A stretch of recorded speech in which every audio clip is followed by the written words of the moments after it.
Assalamualaikum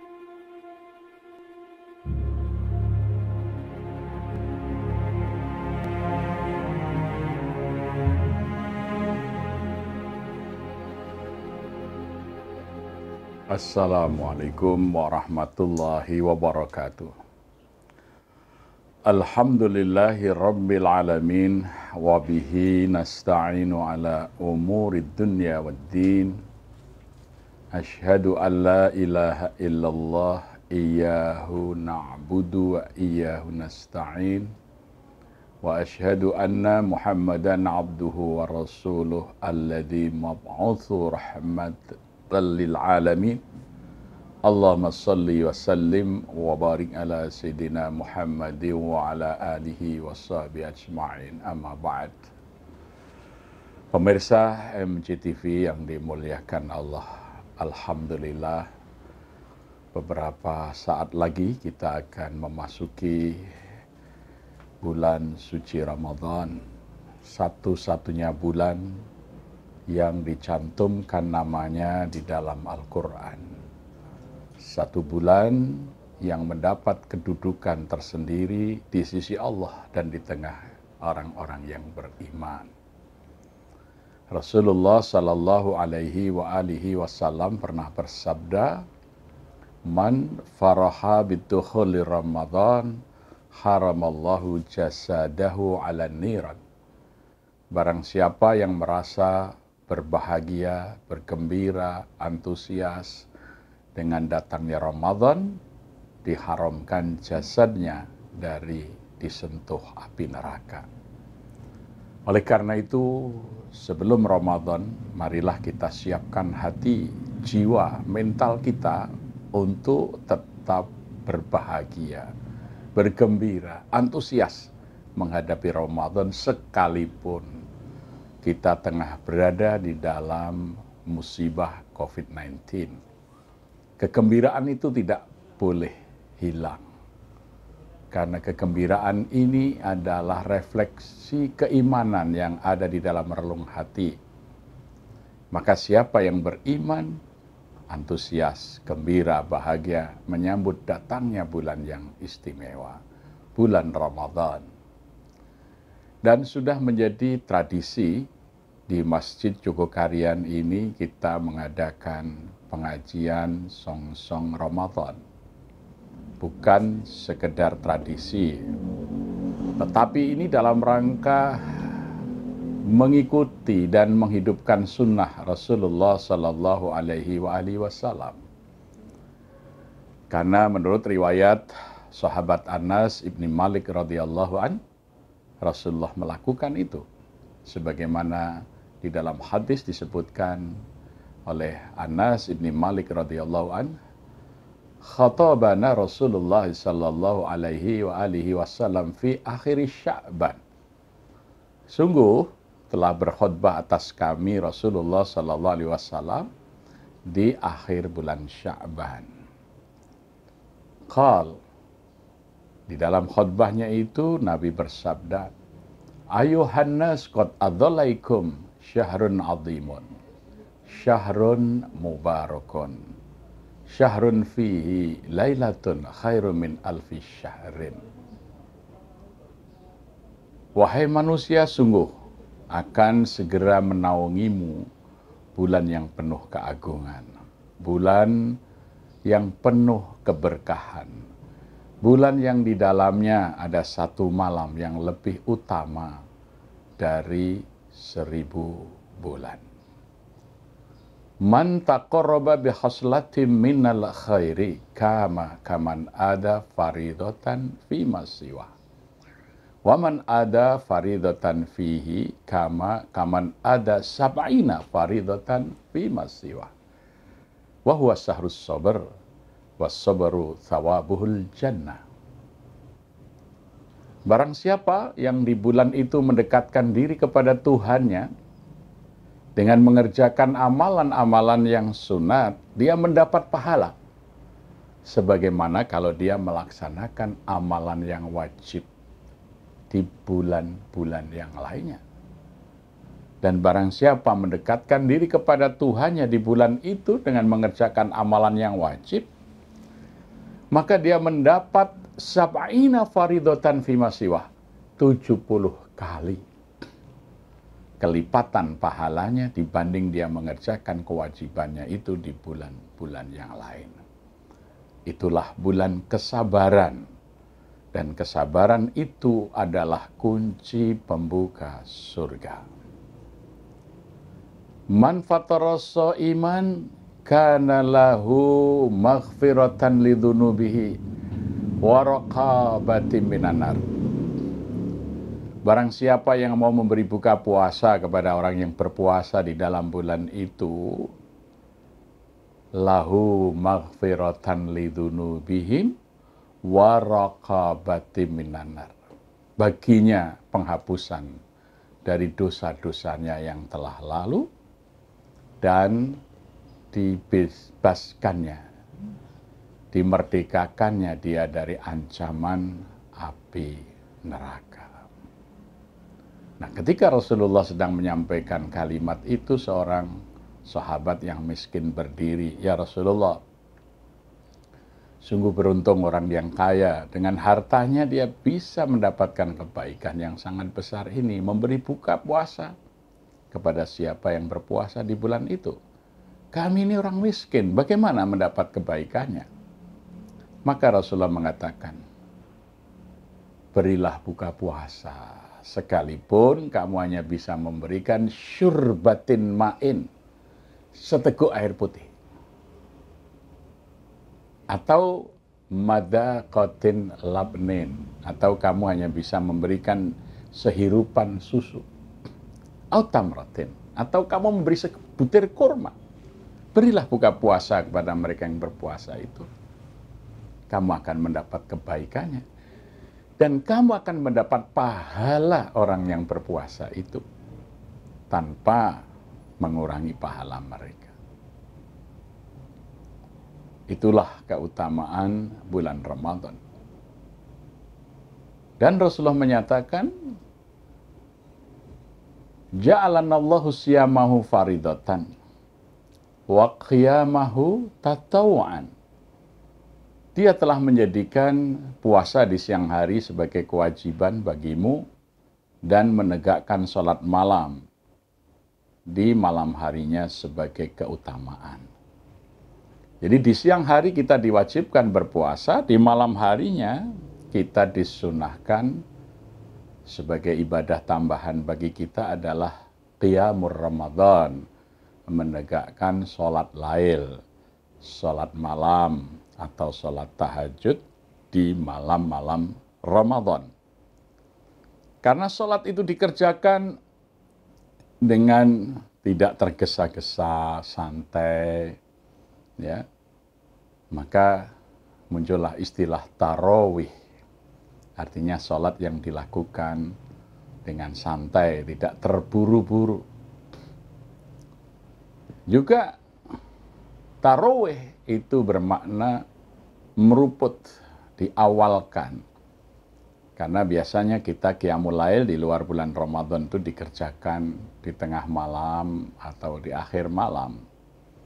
Tetapi sejak masa Sayyidina Umar ibn al-Khattab menjadi khalifah atas usul Sayyidina Ali bin Abi Thalib, supaya kaum muslimin tidak meninggalkan sunnah Rasulullah SAW melakukan qiyam Ramadan, maka digerakkannya sholat malam di awal waktu sesudah sholat isya.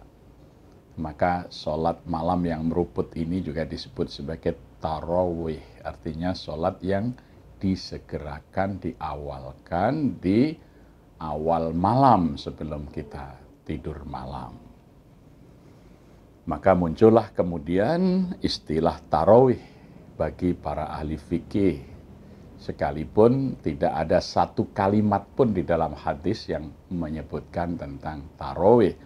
Tapi tarawih adalah kalimat untuk mensifati sholat malam di Ramadan itu. Yaitu yang pertama, dikerjakan dengan tidak terburu-buru dan dikerjakan di awal waktu. Maka kalau kita kerjakan di akhir malam, ya sesungguhnya itulah yang di luar Ramadan pun kita kerjakan, namanya sholat tahajud atau sholat lail. Di bulan Ramadan Rasulullah menyebut dengan qiyamur Ramadan. Man qama Ramadana. Barang siapa yang tegak ibadah di malam hari di bulan Ramadan. Imanan wahtisaban. Dengan iman dan penuh perhitungan. Dari kata wahtisaban, dari kata hisabun yang berarti menghitung. Jadi imanan, jadi kita mengerjakan sholat dan ibadah di Ramadan itu karena iman semata-mata, karena keterpanggilan iman kita, dan kita perhitungkan supaya kita bisa istiqomah dari awal Ramadan sampai akhirnya. Karena kalau tanpa perhitungan kadang-kadang di awal Ramadan itu semua kita kerjakan. Sholat malamnya, tadarusnya kita maksimalkan, ya, dan lain sebagainya. Di pertengahan Ramadan sudah habis energi, dan justru di akhir Ramadan saat-saat malam yang terbaik dari setiap tahunnya datang, energi kita sudah habis. Maka itu disebut tanpa perhitungan. Maka orang yang melaksanakan qiyam Ramadan imanan wahtisaban, dengan iman dan penuh kalkulasi, penuh perhitungan, supaya semakin mendekati akhir Ramadan, kondisi kita semakin siap, sehingga di saat malam-malam terbaik yang hanya 10 malam di akhir Ramadan itu, kita belum kehabisan energi, belum kelelahan mental kita, belum kelelahan fisik kita, sehingga kita bisa menikmati ibadah dengan maksimal di malam-malam terbaik sepanjang tahun, yaitu 10 hari terakhir di bulan Ramadan. Dan memang harus kita persiapkan dengan penuh perhitungan. Juga jangan sampai kita hanya menggenjot ibadah malam kita di akhir Ramadan. Lupa pada peluang mendapatkan Lailatul Qadar dengan amalan-amalan yang harus dirintis, dikerjakan sejak awal Ramadan. Sebagaimana sabda Rasulullah sallallahu alaihi wasallam, "Man shalal maghriba wal isya'a fi jama'atin hatta yang qudiya sahru Ramadan faqad as-soba Lailatul Qadar." Hadis ini diriwayatkan oleh Sayyidina Ibni Abbas radhiyallahu an. Ya, man shalal maghriba wal isya'a fi jama'atin. Ya, barang siapa yang sholat maghrib dan sholat isya-nya berjamaah di masjid, hatta yang qudiya syahrul Ramadan, dan itu dikerjakan sepanjang bulan Ramadan, faqad as-soba Lailatul Qadar. Sungguh dia akan mendapat bagian dari Lailatul Qadar. Karena Lailatul Qadar itu khairum min alfi syahrin. Amalan yang nilainya lebih baik dari 1000 bulan. Maghrib itu sudah masuk malam hari, isya malam hari. Maka kalau dari awal sampai akhir Ramadan kita berjamaah maghrib dan isya, ya, maka kita akan mendapatkan bagian as-sobah dari Lailatul Qadar. Ya. Sholat isya di luar Ramadan saja kalau dikerjakan berjamaah, itu Rasulullah menyatakan, man sholat al-isya fi jama'atin faka'annama nifsu lailah kuluh. Barang siapa yang sholat isya itu maksudnya juga maghrib, karena waktu maghrib dan isya itu disebut maghrib, itu disebut isya yang awal, karena isya itu adalah isya yang akhir, karena di dalam Quran surat Al-Isra itu waktu sholat disebut 3 waktu, ya. Aqimis sholata liduluki syamsi ila ghasaqil lail wa Qur'an al-fajr inna Qur'an al-fajri kana masyhuda. Dan tegakkanlah sholat di waktu matahari tergelincir. Ya, maksudnya adalah ketika matahari telah tergelincir dari titik kulminasi, yaitu waktu zuhur, dan waktu asar ketika bayang-bayang manusia sepanjang badannya. Ya. Ila ghasaqil lail, dan lanjutkan sholat itu ketika telah mulai gelap malam, yaitu isya, maghrib dan isya. Ya. Maka sholat duhur asar boleh digabungkan waktunya di jamak. Ya. Demikian juga maghrib dan isya. Wa Qur'an al-fajr, dan tegakkanlah sholat di waktu fajar, yaitu sholat subuh. Nah, maka subuh ini sholat yang tidak bisa digabung baik dengan isya maupun dengan duhur, karena dia waktu tersendiri. Nah, oleh karena itu, kalau bisa kita sepanjang Ramadan itu tidak ketinggalan sholat berjamaah. Man sholal maghriba wal isya'a fi jama'atin hatta yang kudiya syahru Ramadan. Ya, kita mengerjakan sholat maghrib dan isya berjamaah, ya, sepanjang Ramadan itu, maka Nabi mengatakan faqad asoba lailatul qadar, sungguh akan mendapat bagian dari lailatul qadar itu. Sehingga nilai sholat maghrib isya kita itu sama dengan semalam penuh kali 1000 bulan, 83 tahun. Ya. Dan belum tentu tahun depan kita masih menjumpai momentum Lailatul Qadar itu. Kita tidak tahu, wallahu a'lam. Teman kita, tetangga kita yang tahun-tahun yang lalu masih bersama-sama kita, tarawih di masjid, sekarang sudah mendahului kita. Bahkan yang jauh lebih muda dari kita, tidak yang lebih tua, karena kematian tidak urut umur. Ya, oleh karena itu, coba kalau kita perhatikan teman-teman kita yang tahun lalu masih bersama-sama kita di masjid ini, sudah tidak ada lagi di tahun Ramadan tahun ini.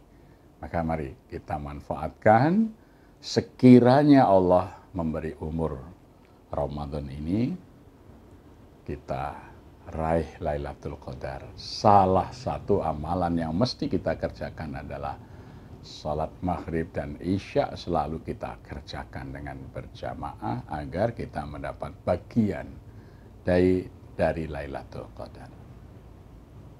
Kemudian salat malam kita, ya. Kalau Rasulullah Shallallahu Alaihi Wasallam mengerjakannya sendiri di rumah, kecuali sholat Ramadan di hari pertama sampai hari ketiga pada tahun kedua Hijriah, yaitu ketika awal pertama turun perintah puasa Ramadan. Beliau mengerjakan di masjid, sehingga para sahabat kemudian mengikuti menjadi makmum. Tetapi setelah 3 hari itu Rasulullah sholatnya di rumah. Karena Rasulullah tidak ingin sholat malam di bulan Ramadan ini difahami sebagai kewajiban yang nanti membebani umatnya. Ya.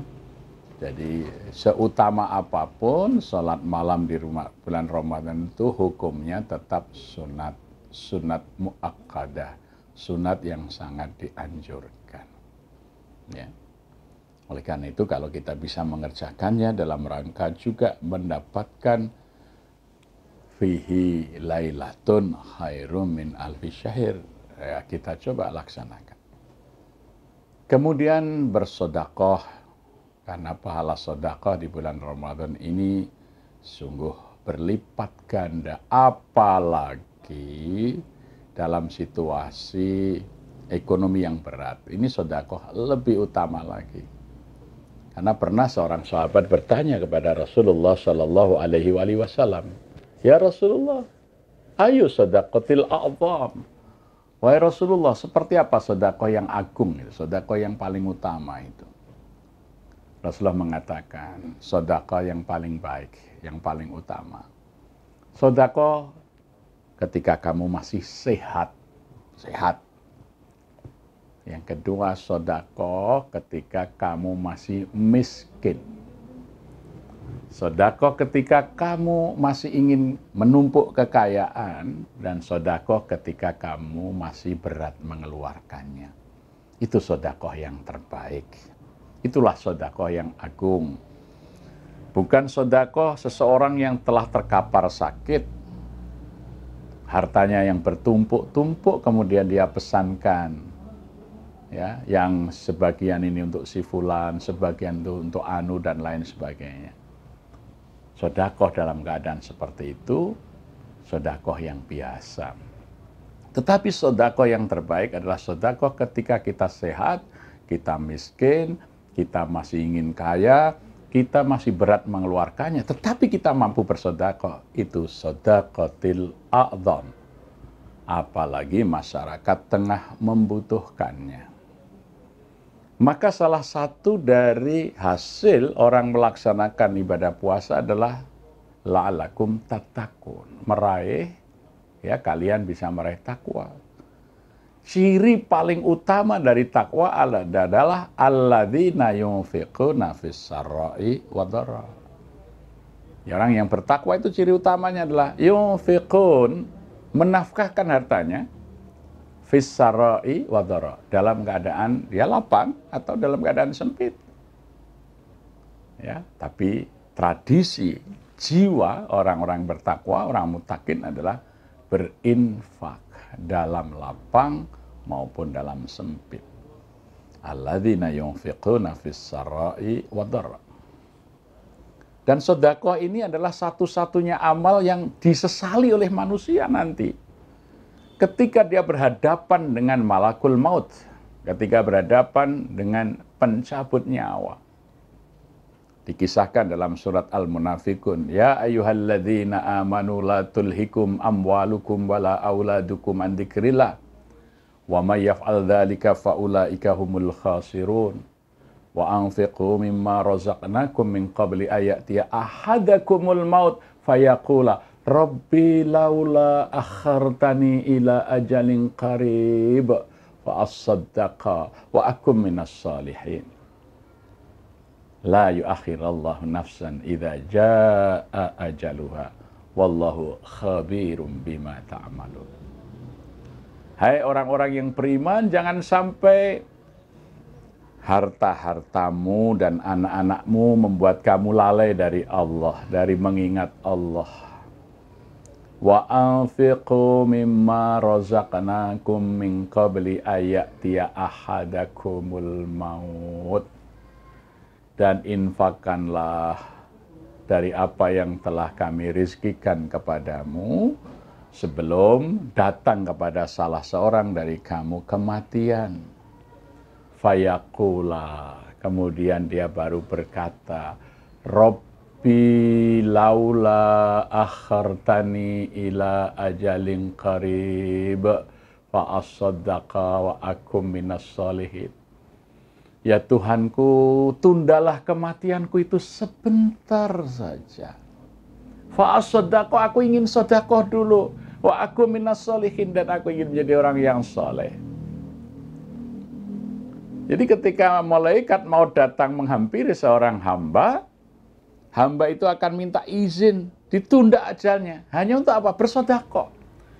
Tidak ada, ya Tuhan kami, tundalah kematianku sebentar saja, aku mau sholat dulu. Aku mau puasa dulu, ya. Aku mau yang lain-lain dulu. Tidak, tapi fa'as-sadaqah. Nah, aku akan sedekah dulu. Wa aku minas sholihin, dan aku akan mengerjakan kebaikan-kebaikan. Sebab ketika kaki seseorang hamba berdiri di padang mahsyar, dia tidak akan bergeser kakinya itu sebelum ditanya 4 hal. La tazulu qadama abdin yaumal qiyamah hatta yus'ala an arba'in. Nah, tidak akan beringsut kaki seorang hamba di hari kiamat di padang mahsyar itu sebelum selesai mempertanggungjawabkan 4 hal. Yang pertama, wa an syababihi fima abnah. Tentang umur mudanya, usia mudanya, untuk apa usia muda itu dihabiskan. Ya. Jadi yang masih muda-muda, perhatikan ini. Usia muda itu nanti ditanya secara khusus, untuk apa masa mudamu kamu habiskan? Karena usia muda itu usia mengukir prestasi. Ya. Said Al-Haddad pernah berkata, dia menukil dari Sayyidina Ali bin Abi Thalib, idza balagha isrina amma fa'ajarahul fikharu fala fikhar. Jika ada seorang pemuda telah memasuki umur 20-an, dia belum punya prestasi, maka jangan harap dia menjadi orang di kemudian hari. Nah, jadi umur 20 tahun itu umur penentu. Maka seharusnya sebelum 20 tahun kita ini harus memiliki sebuah karya, sebuah prestasi yang akan mendudukkan kita menjadi rijal, menjadi tokoh, menjadi seseorang di dalam kehidupan ini. Ya, kita bisa melihat siapa yang membentuk negara Indonesia ini. Anak-anak muda belasan tahun, ya, belum ada 20 tahun. Ketika Natsir Pamonca, Hatta Ahmad Subarjo, ya, merubah nama Hindia Belanda, Netherlands Hindi menjadi Indonesia pada tahun 1921 dengan memulai merubah nama perhimpunan mereka yang semula bernama Indische Vereniging menjadi Perhimpunan Indonesia dan kemudian menerbitkan majalah yang diberi judul Indonesia Merdeka. Itu waktu itu ketuanya Natsir Pamonca baru 19 tahun. Sekretarisnya Ahmad Subarjo baru 18 tahun. Bendaharanya Muhammad Hatta baru 16 tahun. Coba sekarang anak-anak muda usia itu apa yang dilakukan. Ya. Padahal itu di masa-masa yang teknologi masih sangat terbatas. Tapi mereka mampu memberikan inspirasi bagi bangsa jajahan ini untuk merdeka dan bangga menjadi sebuah bangsa yang mandiri bernama Indonesia. Ya, jadi umur muda ini dipertanggungjawabkan. Buatlah sesuatu di masa ketika Anda belum 20 tahun. Nanti dipertanyakan oleh Allah umur itu. Ya. Wa an syababihi fima abna. Yang kedua, wa an umrihi fima ablahu. Ditanya tentang umurnya. Jadi kalau tadi khusus usia mudanya, nanti dipertanggungjawabkan tentang umur. Untuk apa dihabiskan umurnya. Ya, maka sungguh beruntung orang yang panjang umurnya banyak kebaikannya. Khairun nas man tala umruh wa hasuna amaluh. Sebaik-baik manusia itu orang yang paling panjang umurnya dan paling banyak kebaikannya. Karena memang hidup itu alladzi khalaqal mauta wal hayata liyabluwakum ayyukum ahsanu amala.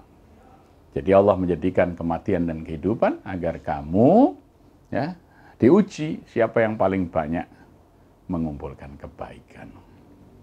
Jadi umur pertanyaan kedua. Yang ketiga ini wa an malihi, tentang hartanya. Ini yang paling berat. Karena pertanyaannya kalau yang lain cuma satu-satu, tapi tentang harta ini dua. Ya, wa ana malihi min ainaktasabahu wa fima anfaqahu. Dari mana hartamu kamu peroleh? Nah, akan diaudit bagaimana cara kita mengumpulkan harta itu. Wa fima anfaqahu, dan untuk apa hartamu kamu belanjakan. Jadi pertanyaan Allah ini sangat berat berkait dengan harta, bagaimana cara kita mengumpulkan harta, dan kemana harta itu kita belanjakan. Ya, maka sedekah itu menjadi penyelamat kita. Ramadan pahalanya berlipat-lipat, maka di bulan Ramadan itu Rasulullah bersedekah ibarat air yang tidak pernah, ya, ibarat angin yang tidak pernah berhenti bertiup. Semakin akhir Ramadan semakin kencang sedekahnya.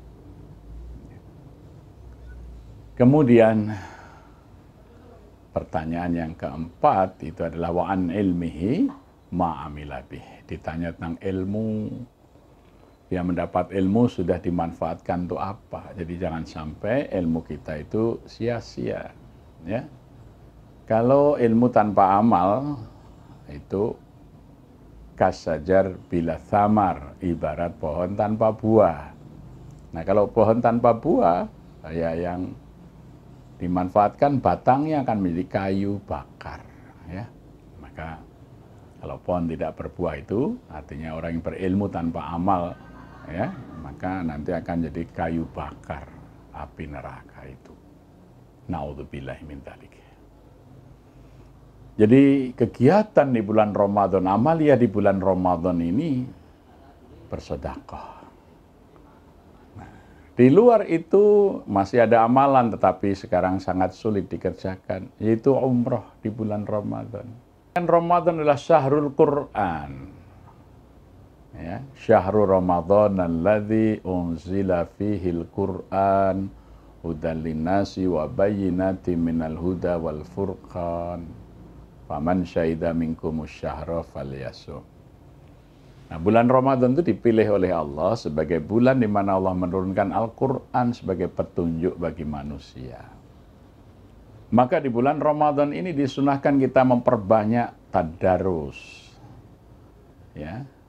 Menderas itu ya membaca, mengkaji, memahami, ya, dan kemudian berusaha mengamalkan dari Al-Quran.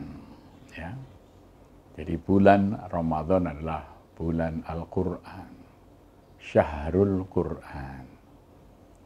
Maka kalau Ramadan itu 30 hari, ya paling tidak kita coba 1 hari 1 juz dari Al-Quran itu kita baca, sehingga 30 hari kita bisa mengkhatamkan Al-Quran.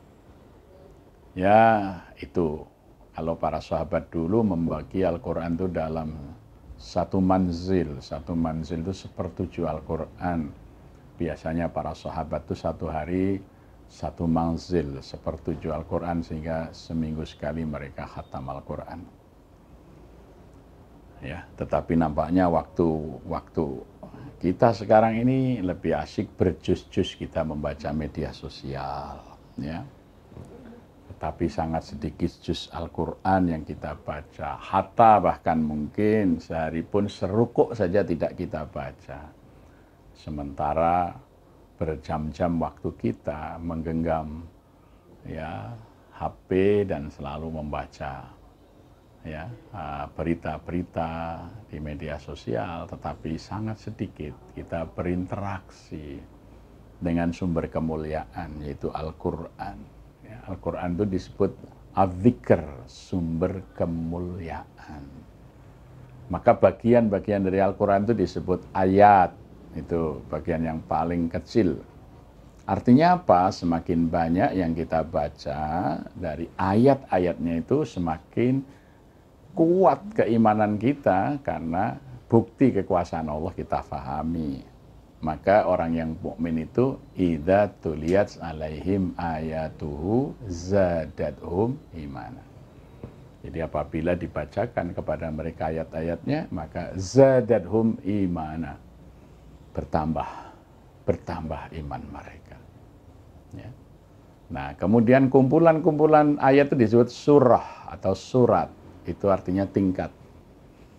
Ya, semakin banyak surah-surah atau surat-surat Al-Quran kita baca, tingkat kita itu semakin tinggi, semakin mulia di sisi Allah Subhanahu wa Ta'ala. Maka disebut ayat, disebut surah, bagian-bagiannya itu.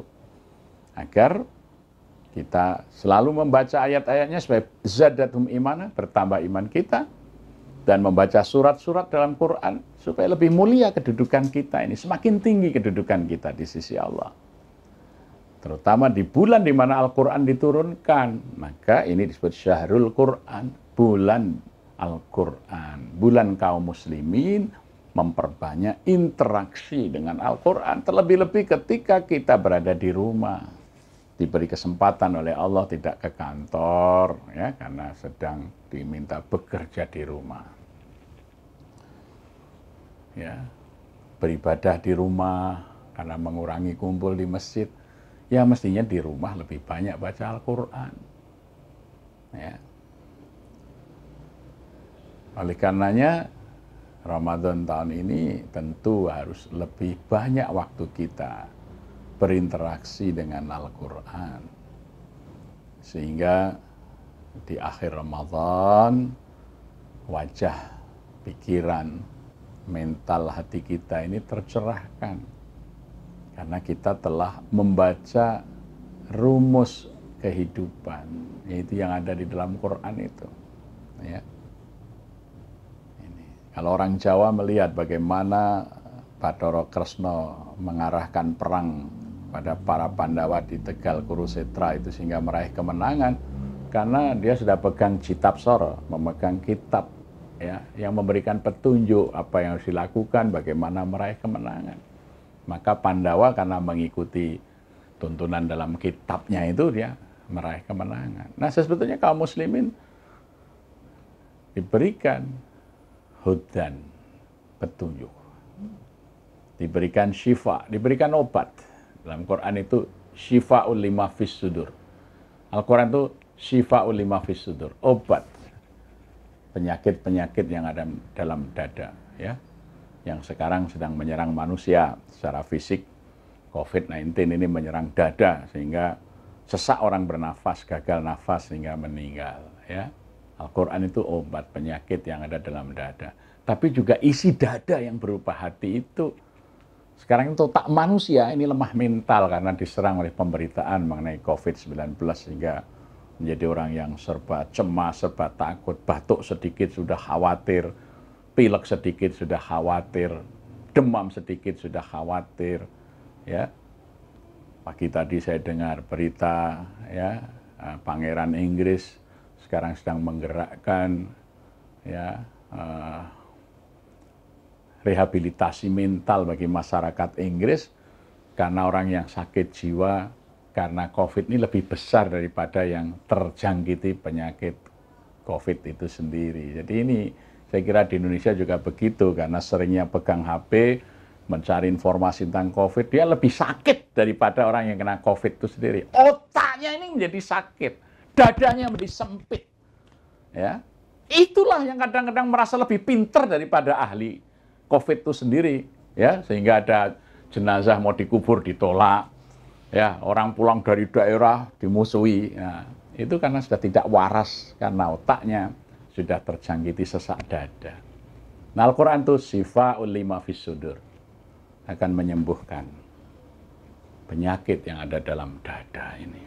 Jadi Allah sedang menunjukkan kebenaran Al-Quran itu, ya, dibuat orang jadi sesak dadanya, semuanya, ya, pengusaha sesak dadanya melihat, bagaimana masa depan usahaku nanti, ya, yayasan penyelenggara pendidikan dari perguruan tinggi sampai sekolah, bisa enggak ini bertahan kampus ini, apakah bisa mahasiswa saya bayar SPP, ya, bagaimana murid saya bayar SPP, bahkan Menteri Keuangan juga pusing 7 keliling bagaimana ini bisa membiayai negara dengan pajak sementara rakyat lagi tidak bisa bekerja. Pusing, semuanya menjadi sempit dada. Ya. Kembali kepada Al-Quran, Allah akan melapangkan dada. Karena Al-Quran wasyifa'u lima fis sudur. Ya, perbanyak baca Quran. Jangan perbanyak baca informasi tentang COVID yang akan membuat sesak dada sampean semuanya itu.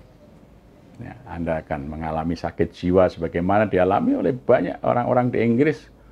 Sehingga kerajaan Inggris membuat gerakan khusus untuk mengembalikan mental orang Inggris. Jangan sampai sakit jiwa lebih banyak daripada terpapar corona. Hanya efek pemberitaan.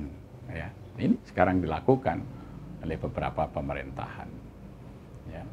Jadi kita melihat Ramadan tahun ini, Ramadan yang benar-benar Al-Quran akan menunjukkan kebenarannya. Ya. Bagaimana dulu orang yang menutup wajahnya pakai cadar dianggap intoleran. Sekarang orang yang tidak menutup mukanya dengan masker itu disebut intoleran itu. Ya, ini menteri yang tolol yang kemarin melarang pakai cadar sekarang terbuka. Oh ya, ternyata ada kebaikannya. Ya.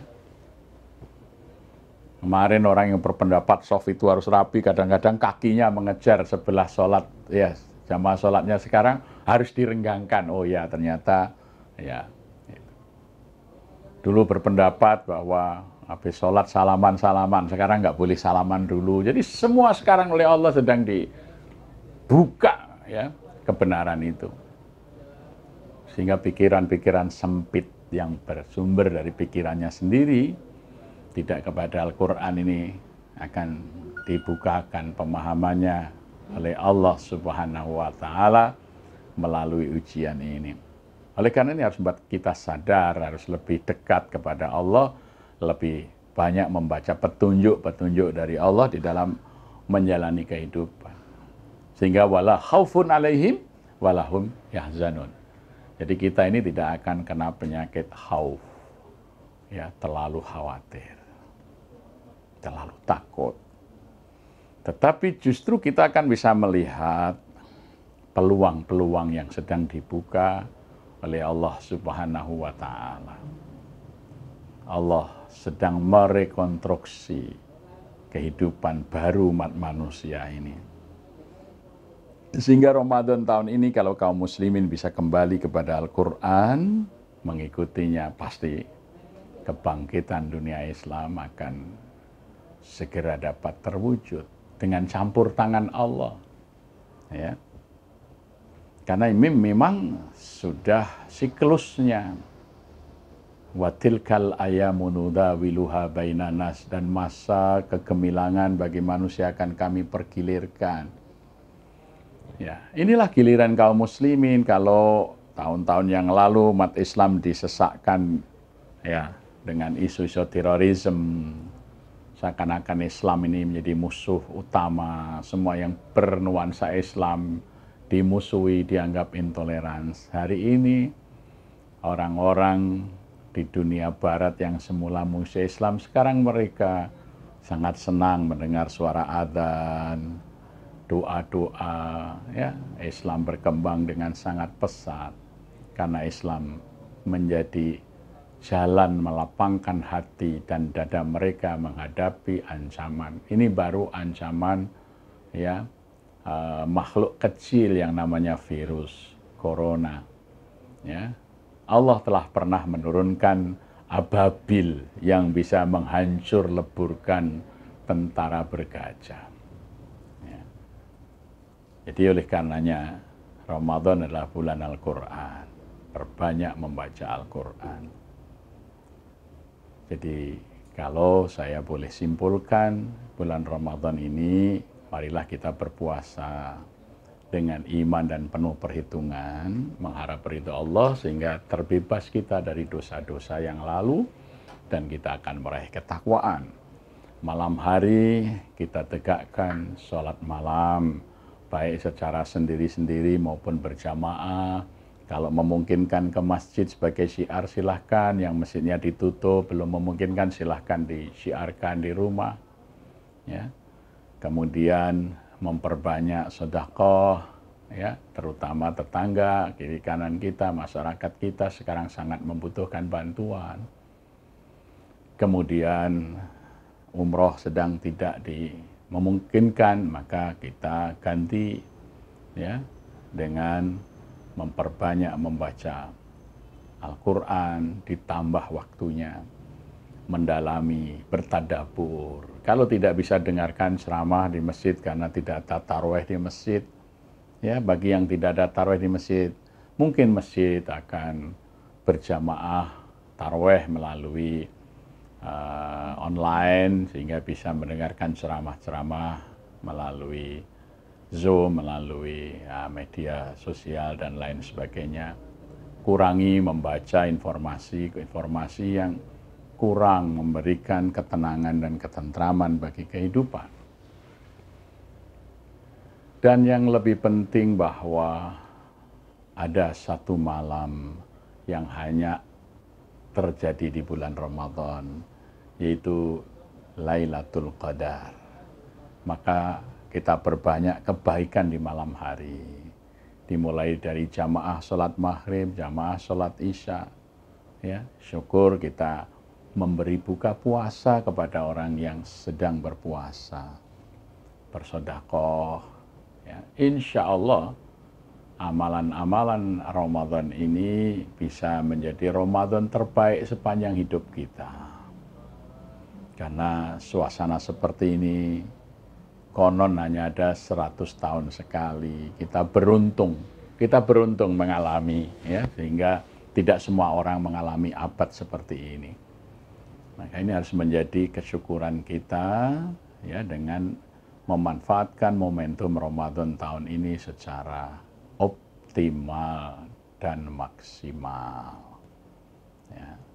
Alhamdulillah di Jogokarian banyak diberikan kesempatan partisipasi. Misalnya memberi buka puasa 3.000 porsi setiap hari akan disediakan. Ya, mungkin kita akan berbagi satu hari 1 porsi, 2 porsi, atau mungkin sebulan 1 porsi. Sebagaimana sahabat Rasulullah yang miskin tadi, ya ingin mendapat kebaikan dari memberi buka puasa. Rasulullah mengatakan meskipun syurbatin ma'in, sehirup air putih, ya, madaqatin labnin, atau ya sehirupan susu, atau sekedar sebutir kurma, nah kita ikut memberi buka puasa karena itu lahu maghfiratan lidzunubihi wa raqabatin minan nar. Nah, untuk menghilangkan kegelisahan, kecemasan, di samping mendekatkan diri kepada Allah, bekerja di bulan Ramadan yang produktif, memberi manfaat bagi masyarakat, itu juga menjadi amal yang utama. Karena itu kewajiban. Siapa yang mengerjakan kewajibannya di bulan Ramadan itu pahalanya sab'ina faridatan fima siwa, 70 kali dibanding mengerjakannya di luar bulan Ramadan. Ya. Barangkali yang bisa nulis, bisa nih kesempatan menulis buku tentang apapun dari pengalaman kehidupannya. Ya, mungkin yang tangannya terampil membuat karya-karya kerajinan yang bermanfaat bagi masyarakat. Ya. Mungkin yang fantasinya, imajinasinya tinggi, mungkin dia bisa menulis cerpen, novel, karya sastra. Mungkin yang bisa menuangkan keindahan dalam lukisan, diisi dengan melukis, ya. Dan semuanya itu diniati dalam konteks ibadah kepada Allah Subhanahu wa Ta'ala. Sehingga Ramadan tahun ini menjadi Ramadan terbaik dalam kehidupan kita. Ramadan yang akan menorehkan prestasi di dalam lintasan zaman yang kita lalui. Ramadan tahun ini adalah Ramadan titik awal kebangkitan kita secara pribadi maupun kebangkitan kaum muslimin dunia. Ya, ini Ramadan istimewa. Ramadan tahun ini adalah Ramadan yang Allah memberikan banyak pertolongan kepada kaum muslimin di seluruh dunia untuk keluar dari masalah-masalahnya. Ramadan tahun ini adalah Ramadan kemerdekaan. Ramadan yang Allah akan memerdekakan negara-negara yang lemah atas negara-negara yang kuat. Karena sekarang tidak ada lagi negara yang kuat. Oleh Allah dilemahkan semuanya dengan makhluknya itu. Ya. Maka tidak ada lagi negara yang akan sempat menginvasi negara lain hari ini. Semuanya akan berusaha untuk bisa bertahan menghadapi situasi di mana tentara Allah ini sedang menunjukkan kekuatannya. Oleh karena itu, kita kaum muslimin harus bisa mensyukuri situasi keadaan ini. Ya, Allah sebenarnya sudah menyatakan wala nabluwannakum bisyai'in minal khauf wal ju' wa naqsim minal amwali wal anfusi wath thamarat wa basyiris sabirin alladzina idza asabathum musibah qalu inna lillahi wa inna ilaihi raji'un ulaika hum shalawatum mir rabbihim wa rahmah wa ulaika humul muhtadun. Kami akan uji kamu semuanya minal khauf, ya, dengan sedikit kekhawatiran, wal ju' dengan kekurangan makanan. Ini khawatir sudah. Tahap kedua yang akan kita hadapi kalau baca ayat ini nanti kekurangan pangan. Jadi kita akan menghadapi terbatasnya suplai makanan. Mungkin makanan nanti menjadi sesuatu yang tidak mudah didapat. Ya, ini. Tapi ini peluang juga pada petani bisa menyiapkan tanaman pangan yang selama ini mungkin tidak dilirik. Tapi lihat ini nanti mungkin singkong, ubi-ubian, suwak, segala macam yang tidak pernah terpikirkan oleh manusia besok akan dicari sebagai bahan makanan. Ya, barangkali bonggol pisang pun satu saat menjadi berharga, kita masukkan di periuk kita ketika suplai makanan itu terhambat. Jadi walanabluwamnakum bisyai'im minal khauf, ya, rumusnya itu kekhawatiran. Sekarang sudah walju, nanti kekurangan makan. Wa naqsim minal amwal, nanti kekurangan jiwa, banyak kematian. Ya. Ini. Kekurangan jiwa, wal anfus, kekurangan jiwa, tapi juga wal amwal, kekurangan harta. Usaha kita amblek, semua rugi, ya, kita jadi semua orang akan merasa miskin, ya, termasuk para konglomerat akan merasa miskin karena pertumbuhan ekonomi yang diharapkan sebaliknya yang terjadi. Nah, tapi Allah mengatakan wa basyiris sabirin, gembirakanlah orang yang sabar. Idza asabathum musibah, mereka yang bisa memahami bahwa cobaan ini datang dari Allah, kembalikan pada Allah. Allah pasti akan memberikan yang terbaik. Innalillahi wa inna ilaihi raji'un. Maka ulaika alaihim shalawatum mir rabbihim wa rahmah wa ulaika humul muhtadun. Nah, mereka yang bisa bergembira di tengah musibah ini karena kembalikan semuanya kepada Allah, dia akan mendapat keselamatan dari Tuhannya dan kasih sayangnya. Dan mereka adalah orang yang mendapat petunjuk. Jadi bacalah ayat ini berulang, kita fahami. Ujian yang akan terjadi adalah, ya, wa naqsim minal amwali wal anfus was samarat, ya. Jadi setelah ketakutan, kelaparan, kekurangan harta, kekurangan jiwa, kekurangan buah-buahan. Tapi ujung ayatnya sangat indah, wa basyiris sabirin, gembirakanlah mereka yang bersabar. Oleh karena itu, Ramadan adalah bulan kesabaran, ya. Tadi Rasulullah dalam khutbah yang saya kutip kan mengatakan, ya, bahwa Ramadan itu adalah wahwa syahrus sabr, inilah bulan kesabaran, wassabaru thawabuhul jannah, dan sabar itu adalah kunci pembuka surga. Mudah-mudahan Ramadan ini kita meraih kesabaran dan dapat membuka kunci-kunci surga. Aqulu qauli hada wa nastaghfiruh innahu huwat tawwabur rahim. Selamat melaksanakan ibadah Ramadan. Semoga Allah menerima amal ibadah kita semua. Assalamualaikum warahmatullahi wabarakatuh.